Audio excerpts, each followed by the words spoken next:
तो आज के लेक्चर में हम लोग बात करेंगे, कुछ प्रॉब्लम सॉल्व करेंगे थर्मोडायनामिक्स चैप्टर से रिलेटेड। तो आज का हमारा जो फर्स्ट क्वेश्चन है वो कुछ इस तरीके का है।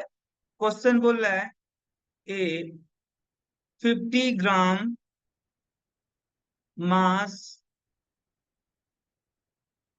Copper mass copper at 393 kelvin is placed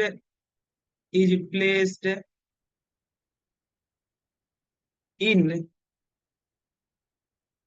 contact with it in contact with 100 gram mass of copper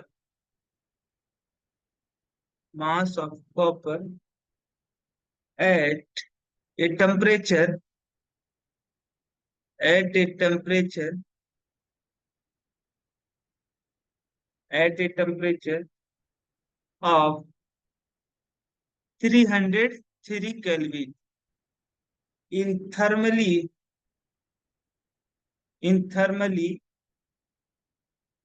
insulated insulated container calculate पहला फाइनल टेम्परेचर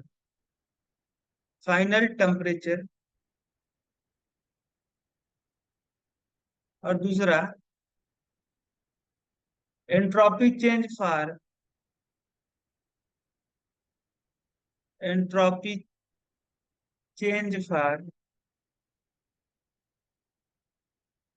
डेल्टा एस 50 ग्राम और तीसरा डेल्टा एस 100 ग्राम। चौथा delta S final delta S final.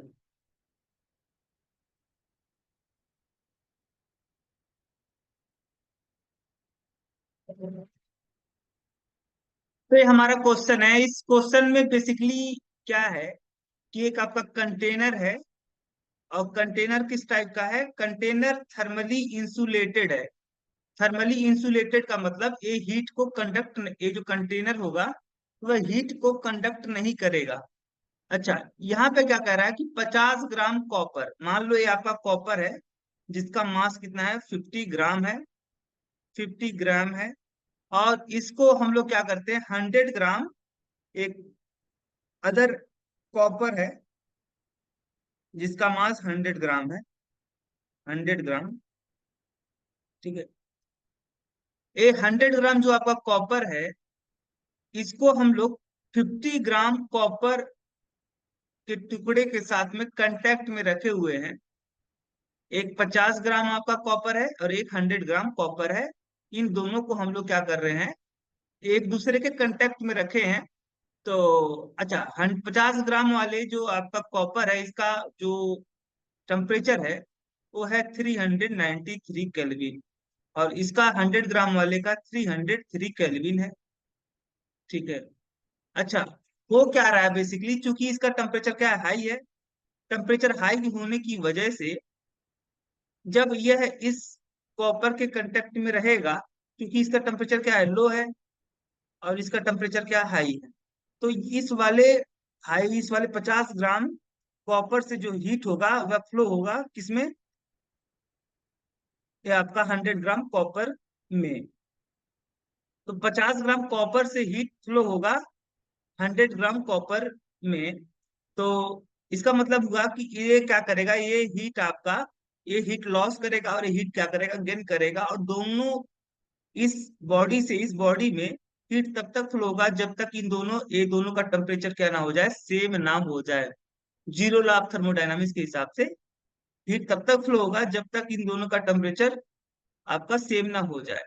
तो let us consider, देखो अब हम क्या करेंगे, हम यहाँ पे कॉन्सेप्ट लगाएंगे। कौन सा कॉन्सेप्ट, हम कॉन्सेप्ट लगाएंगे applying applying the concept of the concept of law of conservation of law of conservation of conservation of किसका? Law of conservation of heat या एनर्जी। हम यहाँ पे कॉन्सेप्ट लगा रहे हैं law of conservation of heat या एनर्जी, मतलब हीट को ना तो क्रिएट किया जा सकता है ना ही डिस्ट्रॉय किया जा सकता है। इसका मतलब कि आपका loss, heat loss, heat loss by hot body is equal to heat gain by cold body, heat gain by cold body. तो जितना हीट आपका हॉट बॉडी लॉस करेगा उतना हीट क्या करेगा, कोल्ड बॉडी उतना हीट गेन करेगा। तो चूंकि हम जानते हैं कि क्या जानते हैं कि Cp equal to D Q by D T, ठीक है। तो डी क्यू इजकल टू मतलब कितना हीट आपका चेंज होगा यानी लॉस करेगा, तो Cp डी टी। इसका मतलब हुआ कि अगर यहाँ पे चूंकि अभी स्पेसिफिक हीट है, यहाँ पे आप मोल तो, क्योंकि मोल ये आपका कॉपर है तो कॉपर का तो मोल नहीं है, मास है, तो यहाँ पे मास मैं लिख देता हूँ। यहाँ पे इसका मतलब हुआ हीट लॉस, क्योंकि हीट लॉस हो रहा है इसलिए माइनस लगाएंगे, M S delta T, M S delta T, ठीक है, एम एस डेल्टा टी। ए क्या है, एम क्या है, mass of hot body, S क्या है, specific heat of hot body, और डेल्टा टी क्या है, change in temperature equal to heat gain by cold body. तो चूंकि कोल्ड बॉडी हीट को गेन कर रहा है तो प्लस हो जाएगा, क्योंकि हीट बढ़ेगा इसका कोल्ड बॉडी का। और M S delta T, M S delta T, आपका एम एस डेल्टा टी। यहाँ पे हम लगा देते हैं M H S H, H का मतलब हॉट बॉडी, और सी लगा देते हैं कोल्ड बॉडी के लिए। यहाँ पे एक चीज दिया गया था जो कि मैंने यहाँ पे नहीं लिखा, यहाँ पे दिया गया था सीपी, यानी सीपी का मतलब हो गया आपका सीपी फॉर कॉपर। इस सीपी का मतलब हुआ स्पेसिफिक हीट, या इसी को हम लोग सीपी को एस से भी रिप्रेजेंट कर सकते हैं। ए भी स्पेसिफिक हीट है, ए भी स्पेसिफिक हीट है, दोनों में से कोई भी आप यूज कर सकते हो, कोई दिक्कत नहीं है। इक्वल टू दिया गया था जीरो, कितना दिया गया था, तो इसका जो वैल्यू दिया गया था वो दिया गया था 4184, 4184 जूल, जूल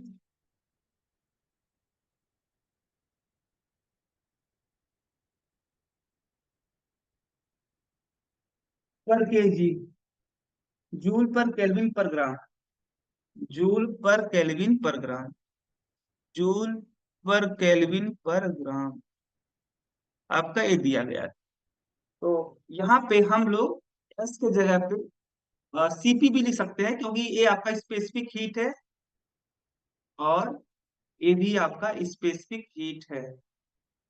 तो मैं ऐसे ही कुछ लिख देता हूँ, M C S, sorry CP of cold body into delta T, ठीक है। अब देखो मास कितना दिया गया हॉट बॉडी का, 50 ग्राम, सीपी की वैल्यू दी गई थी,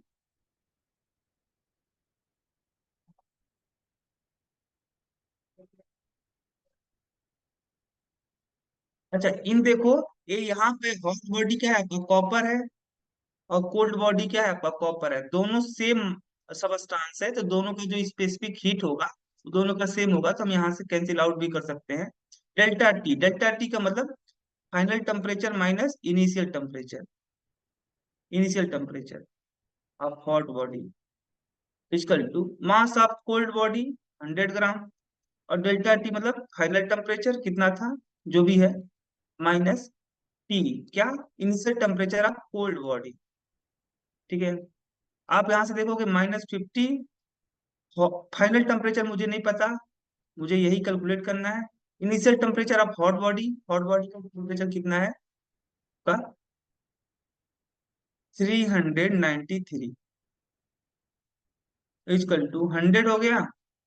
फाइनल टेम्परेचर कितना है आपका, मान लो मुझे नहीं पता, मुझे निकालना है। और यहाँ पे कोल्ड बॉडी का टेम्परेचर 303। ठीक है। अब यहाँ से अगर आप क्या करोगे, अगर यहाँ से देखोगे तो -50 TF, और इसमें आप 50 multiply by 393 equal to 100 TF, और -303 × 100। ठीक है, यहां से अगर आप TF निकालोगे, TF क्या होगा आपका, TF इधर, अगर इसको मैं इधर ले जाता हूँ, TF मैं कॉमन ले लूंगा, 100 + 50 इजकल टू 50 मल्टीप्लाई बाई 393, और प्लस इसको मैं इधर ले जाऊंगा, 33 to 100। तो यहाँ से TF इजकल टू क्या आया आपका, 50 multiply by 393 plus 100 multiply by 3, है ना, और डिवाइड बाई 150। इसकी वैल्यू आप कैलकुलेट करना, इसकी वैल्यू आएगी 333 केल्विन, 333 केल्विन इसकी वैल्यू आएगी। यानी फाइनल टेम्परेचर हमारा कितना निकल के आएगा, इतना फाइनल टेम्परेचर निकल के आएगा। अब एंट्रोपी चेंज, एंट्रोपी चेंज किसके बारे में पूछ रहा था, एंट्रोपी चेंज आप 50 ग्राम है। तो हम जानते हैं, वी नो दैट, क्या जानते हैं, डेल्टा एस इजकल टू क्या होता है, NCP ln T2/T1 plus NCP ln P1/P2। चूंकि ये जो आपका मिक्सिंग कर रहे हो, इस मिक्सिंग के दौरान तो आपका प्रेशर तो चेंज हो नहीं रहा है, प्रेशर डज नॉट चेंज। यहाँ पे आप जब इन दोनों को मिक्स करोगे, हॉट बॉडी को कोल्ड बॉडी को, प्रेशर में कोई चेंजिंग आ नहीं रहा है। ये जो आपका मिक्सिंग वाला प्रोसेस है, वो एट कांस्टेंट प्रेशर है। तो P1 और P2 क्या होंगे, सेम होंगे। यहाँ से कैंसिल आउट हो जाएगा, यहाँ पे बचेगा केवल delta S equal to N. चूंकि एन क्या है, नंबर ऑफ मोल, मोल तो दिया नहीं गया है, तो मास दिया गया, तो यहाँ पे मास में लिख देता हूँ। क्योंकि ये जो आपका मोल के टर्म में नहीं दिया गया है, ये आपका ग्राम के टर्म में दिया गया है। तो mass into heat capacity of 50 ग्राम, और into ln T2, T2/T1। T2 क्या है आपका बाद वाला टेम्परेचर, बाद में आपका फाइनल, ये बाद वाला टेम्परेचर क्या है आपका, final temperature by initial temperature. तो यहां से अगर देखोगे तो मास कितना है इसका, 50 ग्राम है। हीट कैपेसिटी आप 50 ग्राम कॉपर, तो कितना था आपका हीट कैपेसिटी, हीट कैपेसिटी था 0.4184। यहाँ पे ये जो हीट कैपेसिटी दिया गया था, यहाँ पे 0 पॉइंट था, 0.4184। तो यहाँ पे इतना हो गया। ठीक है, एक ग्राम में था आपका, ये भी यहाँ पे, इसको मैं लिख देता हूँ ग्राम। यहाँ पे था जूल पर ग्राम पर केल्विन। और चूंकि LN, फाइनल टेम्परेचर 303, और डिवाइड बाय इनिशियल टेम्परेचर कितना था, 393। ठीक है, यहाँ से इसकी वैल्यू आप कैलकुलेट करिएगा, यहाँ से इसकी वैल्यू आएगी 0.84। ठीक है, और यहाँ से आप कैलकुलेट करिएगा 3.59 जूल पर केल्विन, निकल के आएगा आपकी delta S for 50 gram copper. यहाँ से ये वैल्यू निकल के आएगी। इसी तरीके से आप अगर हॉट बॉडी यानी 100 ग्राम का चेंज इन एंट्रोपी निकालना चाहते हो, तो आपका सेम तरीके से होगा, MCP of 100 gram ln final temperature T2/T1 initial temperature. Mass कितना है, 100 ग्राम है, इसका वैल्यू वही है 0.4184। एल एन क्या, फाइनल टेम्परेचर 333, और डिवाइड बाय इनिशियल टेम्परेचर कितना है, तो इनिशियल टेम्परेचर इसका आपका, इनिशियल टेम्परेचर है इसका T1। तो इसका इनिशियल टेम्परेचर था हॉट कोल्ड बॉडी का 303। अब इसकी वैल्यू आप कैलकुलेट करिएगा, आएगा इसका वैल्यू 3.71 जूल पर केल्विन। ठीक है, तो यहाँ से आपने 100 ग्राम के लिए चेंज इन एंट्रोपी की वैल्यू निकाल लिया आपने। बचा क्या, मुझे और क्या कैलकुलेट करना था, ये हो गया। तो पूरे का अगर आप चेंज इन एंट्रोपी निकालना चाहोगे पूरे का, डेल्टा एस, तो डेल्टा एस की वैल्यू क्या होगी आपकी, delta S 50 gram plus delta S 100 ग्राम, दोनों को आप रख दीजिए। इसकी वैल्यू आएगी 0.12 joule per kelvin. This is your answer. Is total change in entropy, total change in entropy की जो वैल्यू निकल के आई वो इतनी आई। ठीक है, तो ये हमारा क्वेश्चन सॉल्व हो गया। जो जो पूछा था वो सारी चीजें हमने कैलकुलेट कर लिया।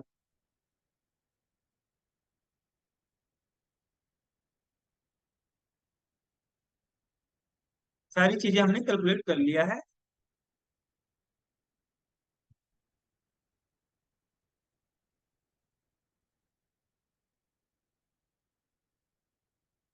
इसी तरीके से एक और क्वेश्चन है, एक क्वेश्चन बड़ी मजेदार क्वेश्चन है। नेक्स्ट क्वेश्चन की तरफ मूव करते हैं। नेक्स्ट क्वेश्चन हमारा कुछ इस तरीके का है कि क्वेश्चन बोल रहा है 5 gram of ice, 5 gram of ice eight 273 Kelvin is added,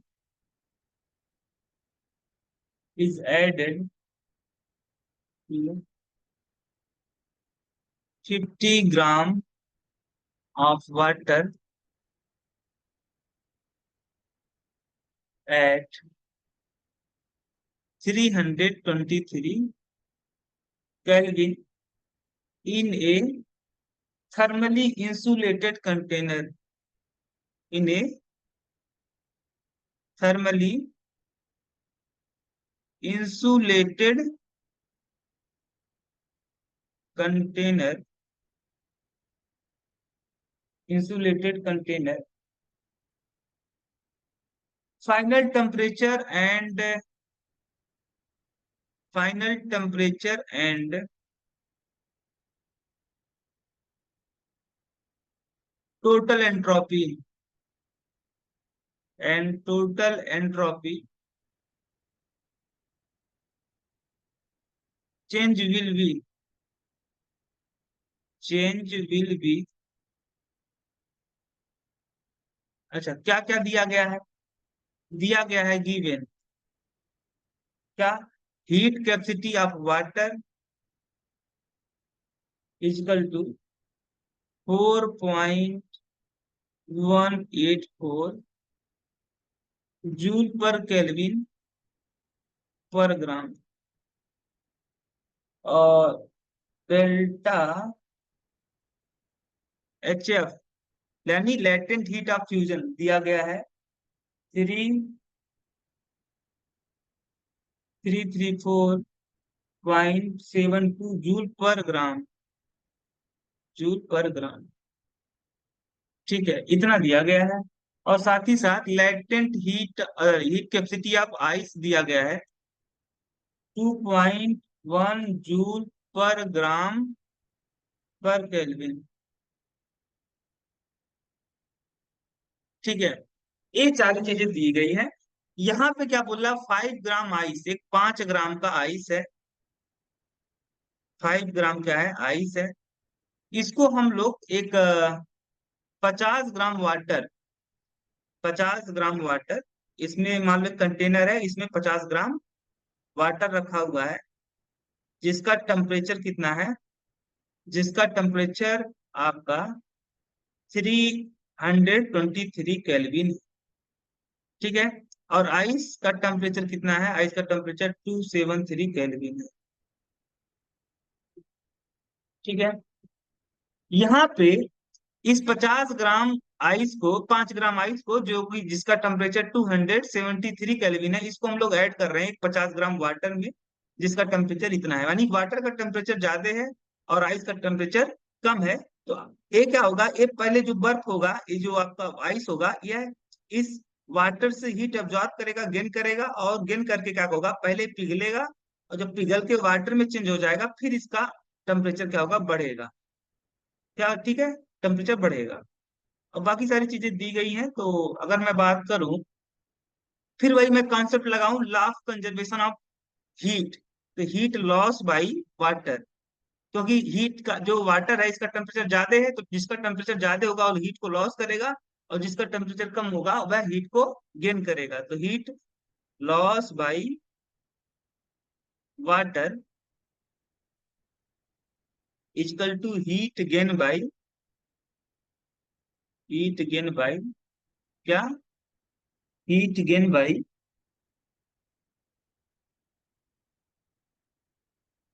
heat loss by water, heat gain by ice. तो यहाँ पे चूंकि हीट लॉस होगा तो माइनस, और एम सी पी, क्योंकि क्या है, वाटर है, तो एम एस डेल्टा टी, तो M C P of water into delta T का मतलब final temperature minus initial temperature किसका, वाटर का, into equal to heat gain करेगा तो पॉजिटिव होगा। देखो पहले आइस क्या करेगा, पिघलेगा। जब आइस पिघलेगा तो यहाँ पे जो हीट होगा वो क्या होगा, पहले ये जो हीट लॉस करेगा, ये हीट क्या करेगा, ये इसका कुछ हिस्सा इस आइस को पिघलाने में लगेगा। तो कितना हीट, तो डेल्टा एफ का मतलब हीट ऑफ फ्यूजन, किसका, आइस का। आइस पिघलेगा तो इतना हीट खर्च होगा आइस को पिघलाने में, और प्लस में फिर क्या होगा, जब पिघल जाएगा फिर से आपका इसका टेम्परेचर बढ़ना स्टार्ट होगा। M mass of ice into CP of ice into change in temperature, final temperature minus initial temperature, किसका, आइस का, ठीक है। मास कितना है आपका, 50 ग्राम है वाटर का। हीट कैपेसिटी ऑफ वाटर कितना है, यहाँ पे दिया गया है 4.184 दिया गया है। ये आपका जूल ग्राम में है, और ये भी आपका ग्राम में है, ठीक है। और फाइनल टेम्परेचर मान लो मुझे नहीं पता। इनिशियल टेम्परेचर कितना है, इनिशियल टेम्परेचर 323 केल्विन है। हीट ऑफ फ्यूजन कितना है आइस का आपका, 334.72, और plus mass of ice, ice कितना है, 5 ग्राम। हीट कैपेसिटी ऑफ आइस कितना है, 2.1, और फाइनल टेम्परेचर मान लो मुझे नहीं पता। इनिशियल टेम्परेचर कितना है आइस का, तो इनिशियल टेम्परेचर जो आइस का है वह है 273 केल्विन, ठीक है। यहां से आप क्या करोगे, यहां से अगर आप कैलकुलेट करोगे फाइनल टेम्परेचर की वैल्यू आप यहां से निकाल सकते हो।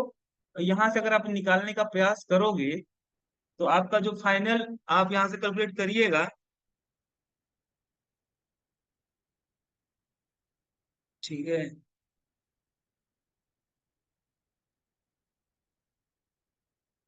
तो यहाँ पे जो आपका फाइनल टेम्परेचर आएगा वो कितना आएगा, 323 मल्टीप्लाई बाई 50 मल्टीप्लाई बाई 4.184, ठीक है, माइनस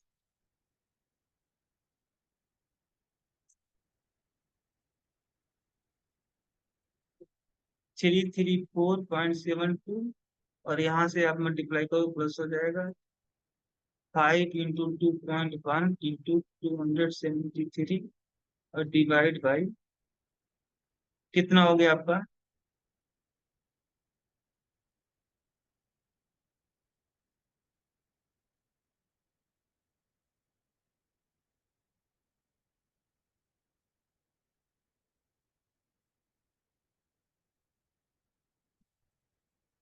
5 into 2.1 5273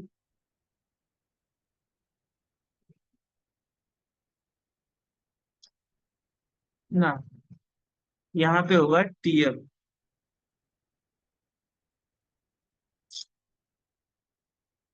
ठीक है, ये वाला क्वांटिटी इधर आपका, और साथ ही साथ ये आपका प्लस होगा, plus 50 into 4.184। TF final temperature आपकी वैल्यू कितनी आएगी? फाइनल टेम्परेचर की वैल्यू, फाइनल टेम्परेचर की वैल्यू आएगी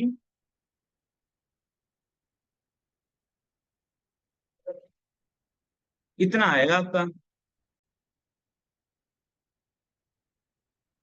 तो इतना इसका फाइनल टेम्परेचर आने वाला है। क्वेश्चन क्या पूछ रहा था? क्वेश्चन बोल रहा था,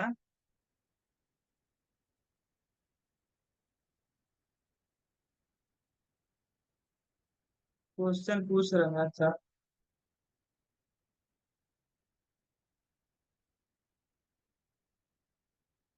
आपको निकालना था फाइनल टेम्परेचर जो कि निकल गया है, और आपका टोटल एंट्रोपी चेंज नहीं पूछ रहा था, एंट्रोपी में कितना चेंजिंग आएगी टोटल। तो अगर आप देखोगे तो टोटल चेंज इन एंट्रोपी की वैल्यू क्या होगी आपकी? हम जानते हैं डेल्टा एस इक्वल टू क्या होता है, NCP ln T2/T1 प्लस आपका, अच्छा, RCP sorry NR ln P1/P2। क्योंकि जब मिक्सिंग होगा तो ये जो मिक्सिंग के दौरान आपका प्रेशर नहीं चेंज होगा, तो यहाँ पे P1 और P2 सेम होगा, तो यहाँ से कट जाएगा। तो डेल्टा एस की वैल्यू, आप पहले डेल्टा, यहाँ पे दो कंपोनेंट है, वाटर और आइस, तो वाटर में कितना चेंजिंग आएगा और आइस में कितना चेंजिंग आएगा, ये दोनों आपकी यहाँ पे। अच्छा, वाटर के लिए आप देखोगे तो आपका हो जाएगा MCP ऑफ वाटर यहाँ पे, और LN वाटर का फाइनल टेम्परेचर कितना है आपका, इतना, और इनिशियल टेम्परेचर कितना था वाटर का? वाटर का इनिशियल टेम्परेचर था 323, 323, और प्लस आइस का मास ऑफ आइस, आइस का मास था, मास ऑफ आइस, और हीट कैपेसिटी ऑफ आइस, और LN फाइनल टेम्परेचर कितना था 276, और इनिशियल टेम्परेचर क्या था आपका आइस का 273, 273। ठीक है, मास ऑफ वाटर, वाटर का मास 50 था, हीट कैपेसिटी ऑफ वाटर 4.184 था, LN 276/323। मास ऑफ आइस कितना था? तो मास ऑफ आइस आपका जो था, अच्छा, साथ ही साथ क्या है यहाँ पे, आप यहाँ पे एक चीज भूल गए, ΔH/Tm। तो ΔH/Tm भी जोड़ना पड़ेगा, क्योंकि आइस क्या हो रहा है, मेल्ट हो रहा है, तो उस समय भी आपका एंट्रोपी में चेंजिंग आएगा। तो 334.72 इसका जो मेल्टिंग पॉइंट होता है वह 273 होता है आइस का, प्लस 5 into 2.1 LN 276/273। यहाँ पे जो वैल्यू इसकी आएगी -89.1226 प्लस 0.00135, इसकी वैल्यू आप कैलकुलेट कर लीजिएगा। This is your answer. ये दोनों आप, ये सब आप ऐड ही कर सकते हो, कोई दिक्कत है नहीं जोड़ने में। यही जो अभी आपका आंसर आएगा, यही आपका आंसर होगा। आज के लिए इतना ही रखते हैं।